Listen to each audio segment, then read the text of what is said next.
to this edition of the Iowa Blog. This is our second episode on betraying Israel. It is recounting through a series of essays that I have written over the last few weeks how Donald Trump decided that he would trade Israel's survival, although he will couch it under doing the best thing for Israel and for the peace of the world, of course, so that he can salvage the U.S. economy, because it's in serious jeopardy as a result of the reserve currency status being put at risk through his tariff programs and his isolation of the United States through a number of his machinations over these first 100 days that he has been in office. And so the only way to create the impression of solvency is to maintain the petrodollar relationship with the OPEC nations, and particularly with Saudi Arabia. And Saudi Arabia is asking for a pint of blood for the United States to do as it has requested of Saudi Arabia, which is to maintain that petrodollar.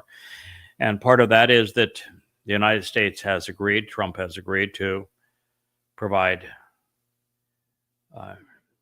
a nuclear capability for Saudi Arabia, has agreed that the United States will defend Saudi Arabia against any attacker with its own troops, which it won't even do for Israel, that the United States will provide upwards of $100 billion worth of advanced weapons to Israel and to Saudi Arabia and other of Israel's avowed enemies.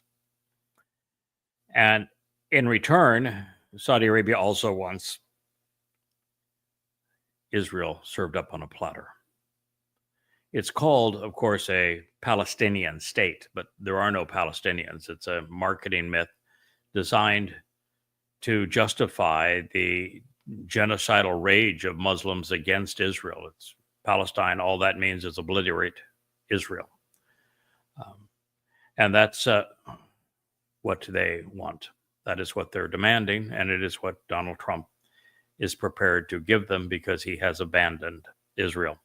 Now, as I shared in the first program, and I will be briefer in this one, what I speak of here, I have known for a number of years because I have not only translated, but I have come to intimately understand the prophet Yeshaya from beginning to end, and especially what he wrote against America in the 17th and 18th chapters of Isaiah, where we find that it is America that it betrays Israel and shrinks Israel at the waist with the two-state solution, making the country indefensible while supplying massive amounts of weapons to Israel's enemies and encouraging the Muslims that will flood into Israel as a result of this capitulation for God's people. This is a far worse event than what Neville Chamberlain did when he gave the high ground of Czechoslovakia, a nation that was not his since he was in the UK,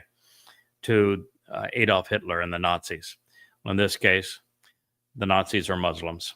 In this case, Crown Prince Mohammed Salman is the Adolf Hitler. In this case, the Czechoslovakia is Israel. And in this case, the UK is the United States. In this case, the Neville Chamberlain is Donald Trump. And in this case, it will lead directly to World War III rather than World War II. And in this case, once again, millions of Jews are going to die. And while that is a crime that is unpardonable, in addition to that, upwards of 1 billion, maybe more, non-Jews are going to die. Among the egregious things that have been perpetrated by heads of state, particularly by America, which has been belligerent for a long time, has fought over 400 wars in the first 200 years of its existence. This may be the most egregious betrayal, the most costly betrayal humankind will ever experience. So that is why I'm reporting on it. I am not reporting on it as a liberal trying to assail a conservative president. I'm too conservative to be a Republican. I am apolitical. I just happen to know what the prophets revealed. I care for God's people because I work with Yahweh, who happens to be God, and because I don't like it when nations or individuals or institutions do things that are caustic to humanity, and that's what I'm witnessing. I made a comparison earlier today between the gas of Qatar and the Zyklon B that was the gas of the final solution. And the reason I made this comparison is that Qatar is the international bank of Islamic terrorism. They've not only funded Hamas, but they also fund the riots that are taking place on America's universities to protest the genocide that Muslims want against Israel. Qatar has gone on record to saying that they seek the destruction of Israel.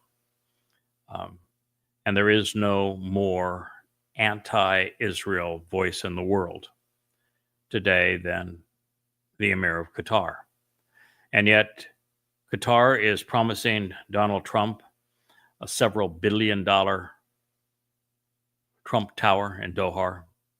They bribe him both with prestige, put his name on a building, and with billions upon billions of dollars.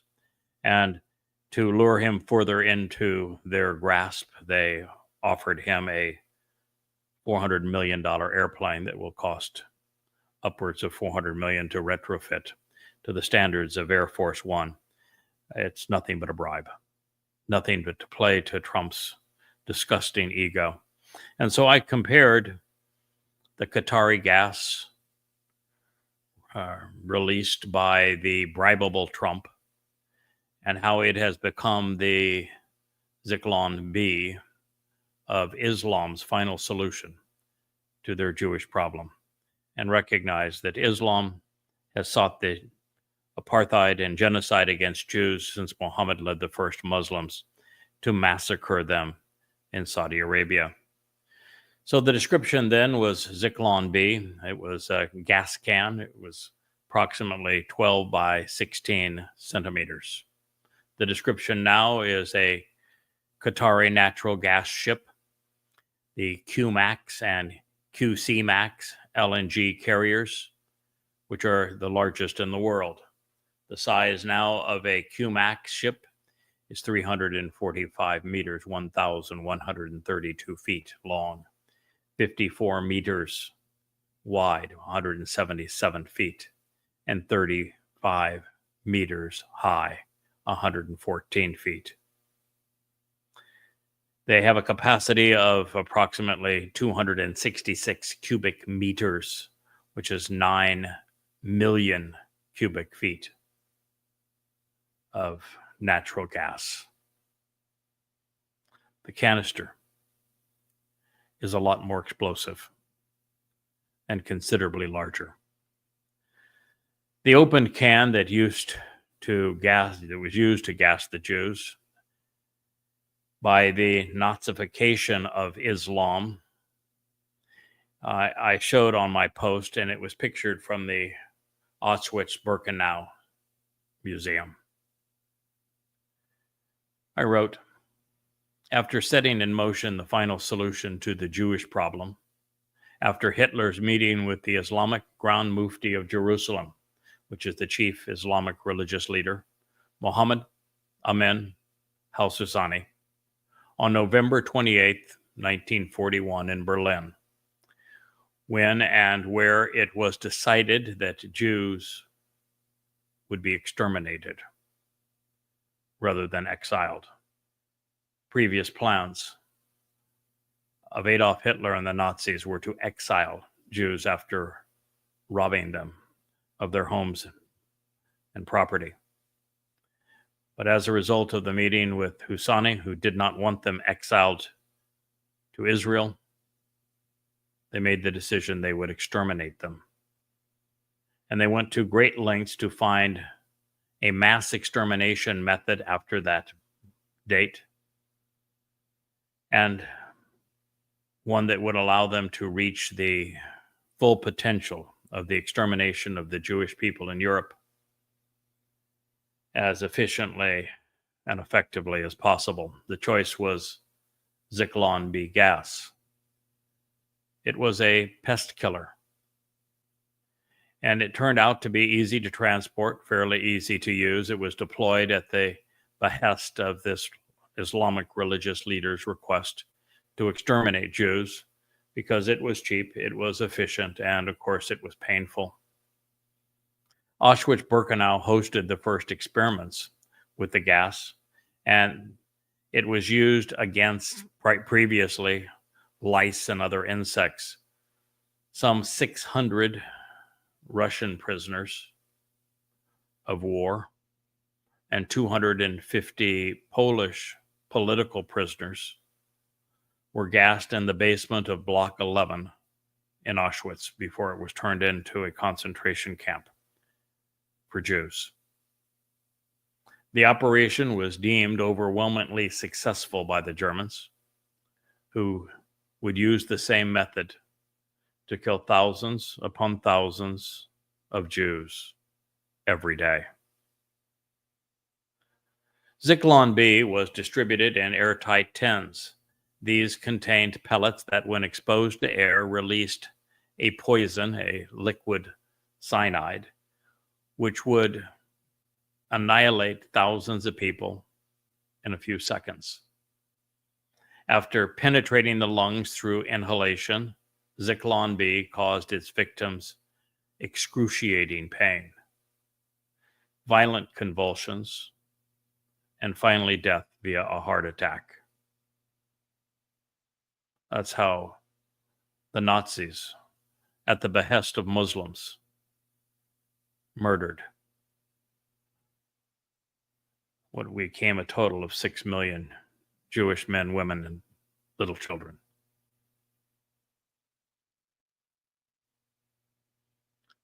This was the Nazi plan that was inspired by Muslims. And now the gas being used to exterminate Jews and obliterate Israel comes ready to transport in sealed Qatari container ships. All the Qatari Muslims needed was someone to open their deadly cargo in Israel. So the Qataris gave a bribable Trump the keys to a flying palace. Soon we will see if the conspiracy of chemtrails can be made real.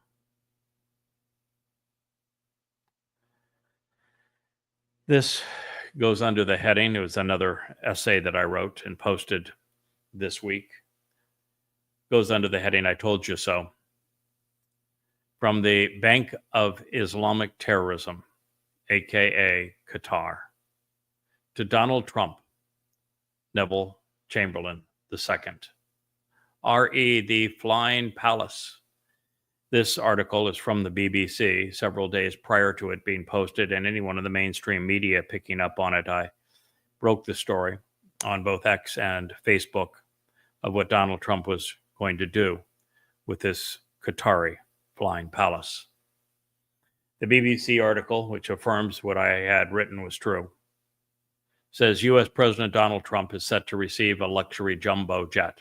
Donald Trump is set to receive a luxury jumbo jet intended for use as a presidential plane from the royal family of Qatar, the Emir, the Bank of Islamic Terrorism. According to U.S. media reports, the plane will not be ready for use right away, as it will need to be retrofitted. No kidding, Sherlock. The U.S. government also plans to check the gift for spying devices. In an unusual arrangement, the plane will also be donated to Trump's presidential library at the end of his term. Isn't that special? It's a gift to Donald Trump. News of the gift comes as Trump is set to visit Qatar this week. The very sponsors of Hamas that murdered 1,000 200 Jews raped, tortured, mutilated, twice that many more, abducted and tortured, 250 in addition to that.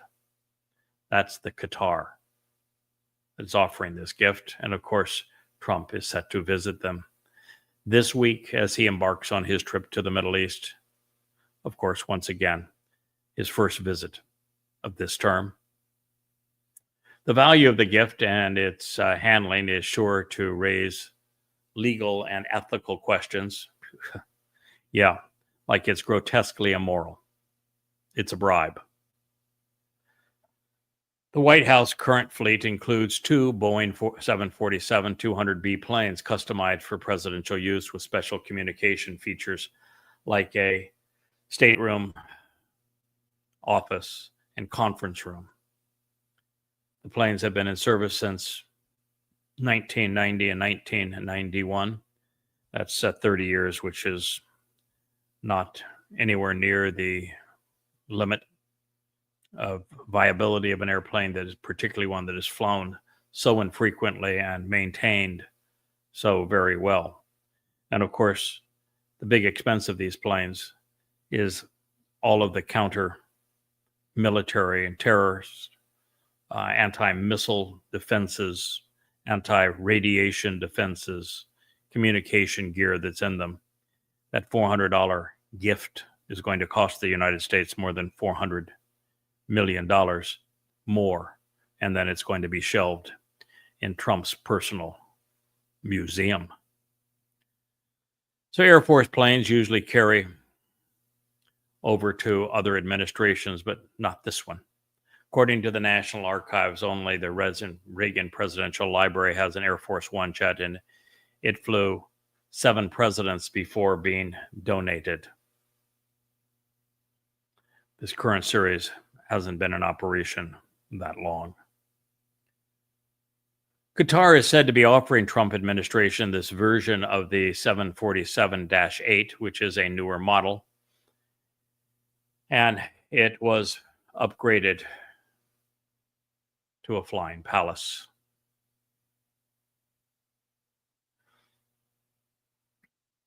Here's a third essay on Donald Trump. It's titled, Trump and the U.S. Abandon Israel for Saudi Oil Money. Trump's meeting with Saudi dictator and Islamic despot, Crown Prince MBS. He is a psychopath. He is a mass murderer. It was his country that provided all of the mosques that inspired the Muslims who perpetrated 9/11. It was his country that supplied 80% of the terrorists who flew as suicide bombers to take out America's World Trade Center and flew into the Pentagon. He crashed into Pennsylvania trying to fly into the White House. It's that Saudi Arabia. It's the Saudi Arabia of Mecca that has inspired the death cult of Islam, that began genocide against Jews with Muhammad, killing all who were within camel ride, robbing them, torturing them, raping their women, selling the children into slavery. It's that Saudi Arabia. So it's going to include the leaders of this meeting, according to the Saudi news releases, is going to include the leader of the very genocidal Palestinian Authority, Mr. Pay for Slay himself, Mohammed Abbas, a man who is so unpopular that he hasn't allowed an election in 2 decades because he would be outvoted by Hamas supporters 8-1. It's also going to include, this is just such a fine cadre of thieves, Lebanon's Hezbollah sympathizer, Joseph Aoun. And of course, not to be left out of the frenzy, is Syria's ISIS Islamic jihadist, Ahmed al-Shara, who is al-Jalani, the very Islamic State terrorist that captured, tortured, sold into slavery thousands upon thousands of young girls and women. That's who is attending. But of course, Israel is not attending. Crown Prince Mohammed bin Salman expects U.S. President Donald Trump to agree to the conditions of Saudi as a condition to Saudi normalization, a Palestinian state. Official Saudi news sources told the Muslim media. All of this comes from the official Saudi news sources. Quote, U.S. President Donald Trump's meeting with Crown Prince Mohammed bin Salman and Riyadh on Tuesday, that's tomorrow, is also set to include Palestinian Authority President Mahmoud Abbas, Lebanese President Joseph Aoun, and Syria's de facto leader Ahmad al-Shara al-Jalani.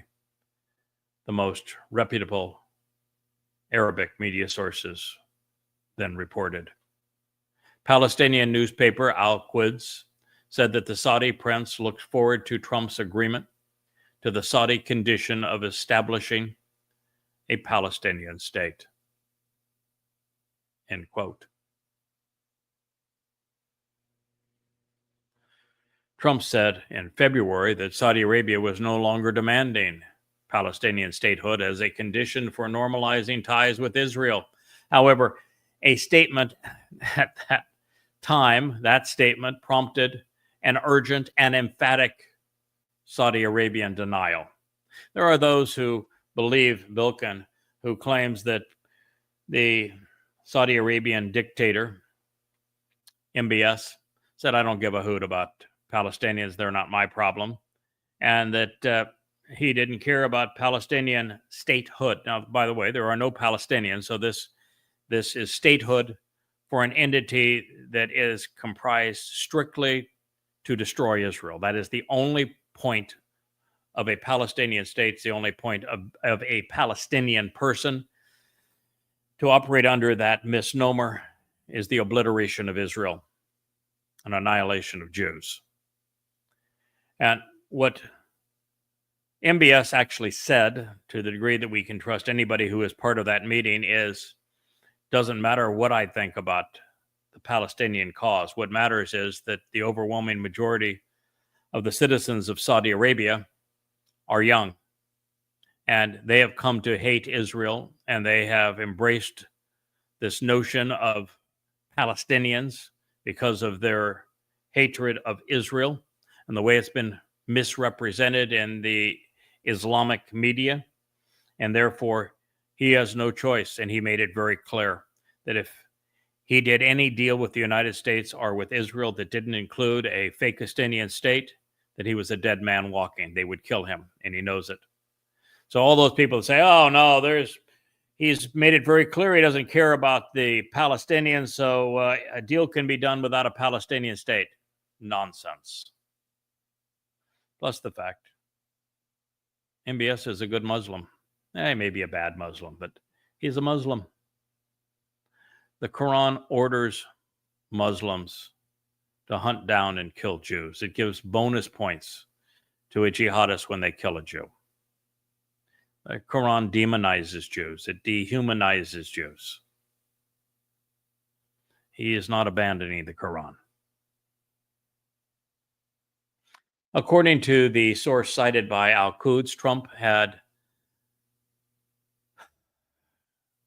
ascended to bin Salman's request to include other Arab leaders in the meeting, which will come at the start of Trump's visit to Saudi Arabia, which means tomorrow, including Qatar and the United Arab Emirates, which he will fly to in the days thereafter.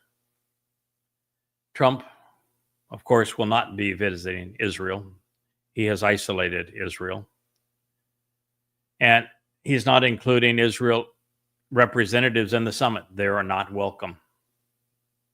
But only those governments who support the obliteration of Israel and Islamic terrorism are welcome.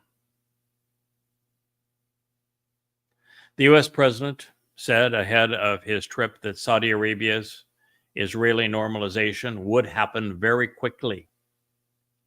But in the meantime, he dropped including Israel in the discussions while promoting Saudi Arabia's demand for a nuclear program, $100 billion worth of advanced weaponry, and a commitment by the United States to defend Saudi Arabia with its own troops. It had been reported Saturday that Trump would announce U.S. recognition of a Palestinian state, but Washington's envoy to Israel, Mike Huckabee, posted comically on X that the report was nonsense, but he did so in a very childish fashion of one who was clearly left out of the loop. Israeli-Saudi normalization seemed just around the corner, of course, before the Islamic onslaught of October 7th, 2023, that started this war that now rages in Gaza.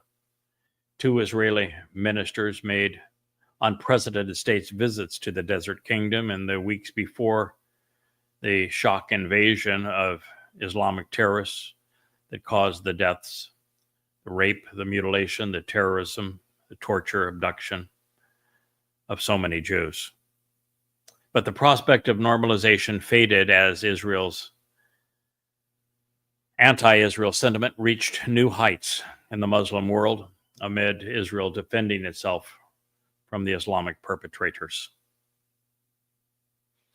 During his first term, Trump brokered the Abraham Accords. Actually, it was his son-in-law that did so, Kushner, and Kushner was rewarded with a $2 billion gift from MBS for doing so. It was Kushner that then negotiated the return to prestige of MBS after it had been shown that he had in fact ordered the death of journalist Khashoggi. And it is now Kushner again, after receiving the $2 billion bribe, that has negotiated this weapons deal and all other aspects of the deal that Trump is prepared to sign with Saudi Arabia. It's just one horrible bribe and mess after another. Trump, of course, demanded that for that deal, that the West Bank, which is really Judea and Samaria, not be occupied anymore by Israel, which is part of Israel. Can't build homes in it because he wanted it as the reward. It's a Fakistinian state. Trump in his first term also proposed a solution to the Israeli-Palestinian conflict that it would have seen a truncated Palestinian state established in parts of Judea and Samaria, as well as Gaza and the Negev desert. The plan was rejected outright by both the Palestinian Authority and Prime Minister Benjamin Netanyahu. You see, Muslims don't want a two-state solution. They don't want a state called out of Israel. They will accept one as an interim measure because it makes Israel more vulnerable and much more likely for them to impose the one-state solution that they are seeking, which is a complete control of everything from Morocco all the way to Iran and from Afghanistan all the way down south. This is what they seek.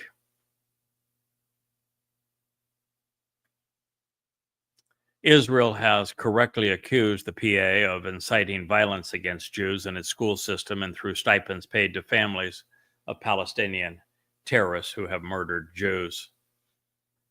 The meeting in Riyadh on Tuesday, tomorrow, comes as Trump has expressed his frustration with Israel, vehemently isolating, demonizing Israel over the failure to reach a ceasefire in Gaza. The PA had previously threatened to cut ties with Trump over the plan he announced in February to take over Gaza and oust its citizens and to rebuild the Strip as a coastal resort and build fabulous homes, emerald cities for the Muslims in the Sinai and in Jordan.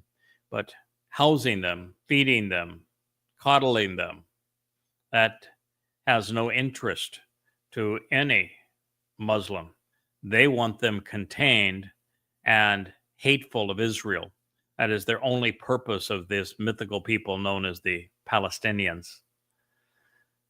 And that's what they want. And most recently, Trump's envoys, including Witkoff just yesterday, told a group of Israelis that they would free all of the hostages by Israel simply ending the war. But Israel's unwilling to end the war, of course, because if Israel ends the war now, Hamas is every bit as strong as they were before the war began. They have as many weapons as they had before the war began. They're still in power in Gaza. They would get back the corridor into Egypt, and they would even have more weapons than previously. And Israel would have lost.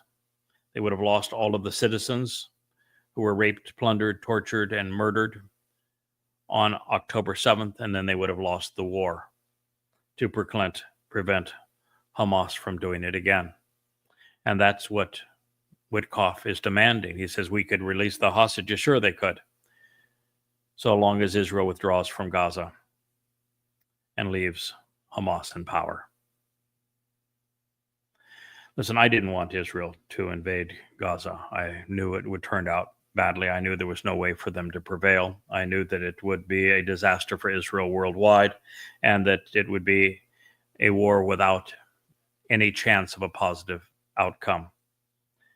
And so I knew only bad things would happen.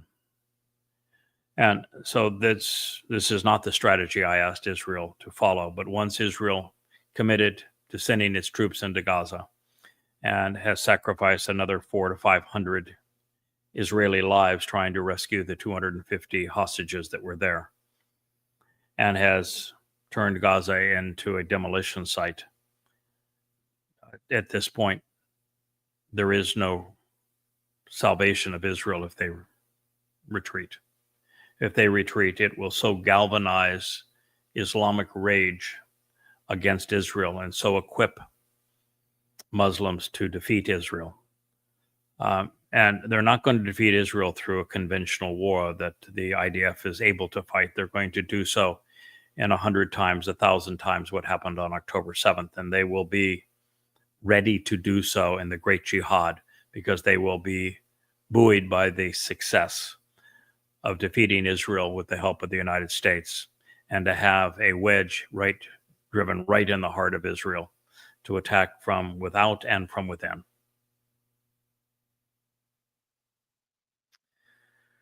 A rival Egyptian plan for post-war Gaza would have ultimately handed the strip over to the PA, but everyone knows that has half a brain that isn't workable, because the PA has not won an election in decades, and it's exceedingly unpopular. Hamas is 8 times more popular among Muslims in Judea, Samaria, and in Gaza than is the PA. So the PA would be nothing but what the PA was in Gaza, which is someone to be pushed out, so that we would very quickly find Hamas back in control, and everybody knows it. Hamas is vastly more popular with Muslims than the PLO. Separately, Israel has maintained a troop presence and carried out military strikes in southern Lebanon following the ceasefire with Hezbollah in November, and in Syria side of the Golan Heights following al-Jilani's Islamic conquest through his Islamic State and the ouster in December of Syria's President Bashar al-Assad.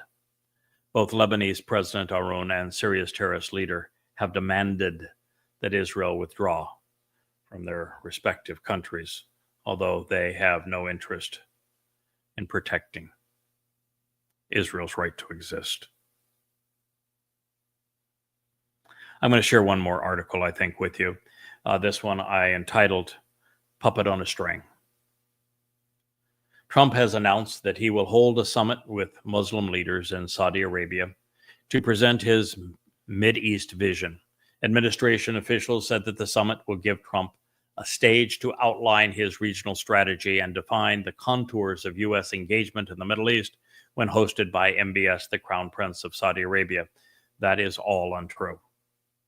Every bit of what Trump will be promoting has been at the behest of MBS of Saudi Arabia. It's not Trump's outline.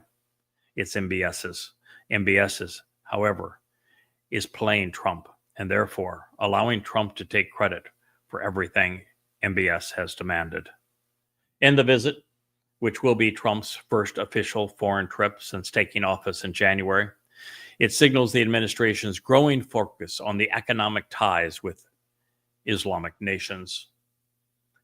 Yes, Trump, his family members, his personal business, his outgoing Treasury Secretary, his son-in-law, and his Middle East envoy collectively have received $16 billion worth of bribes from the Emirates, Qatar, and Saudi Arabia.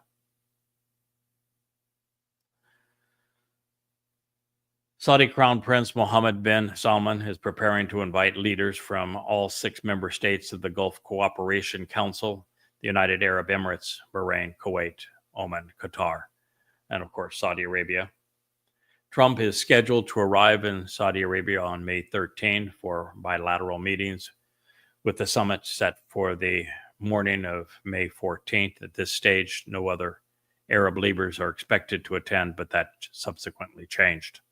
After the summit, Trump, of course, is going to Doha for a minute meeting with Qatari leader, the one that just supplied the $400 million gift of the airplane to Donald. His name is Emir Sheikh Tamim bin Hamad Al Thani, and then proceed to Abu Dhabi on May 15th to meet with United Arab Emirates President Mohammed bin Zayed. The White House said that the full details of the itinerary will be released soon, but declined to comment further. And what about Israel? And what about Israel?